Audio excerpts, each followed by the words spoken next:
नमस्कार मिथिला।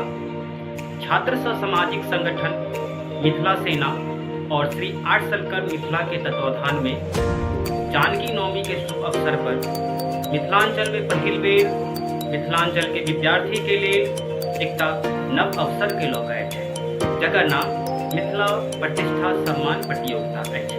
एहि प्रतियोगिता में के जे विषय वस्तु अछि गणित, संस्कृत, अंग्रेजी, हिंदी, मैथिली, मिथिला पेंटिंग, नृत्य, संगीत और कविता। एहि प्रतियोगिता में उम्र 10 से 25 वर्ष और कक्षा 5 से 12वीं तक के विद्यार्थी में भाग ले सके हैं। एहि प्रतियोगिता की जांच परीक्षा 20 मई से 5 जून तक है।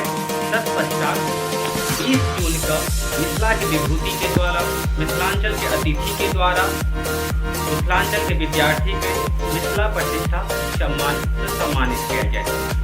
तमाम विषय के जानकारी के लिए देल गेल नंबर पर संपर्क कऽ आवेदन कऽ सकैत छी, जानकारी लऽ सकैत छी।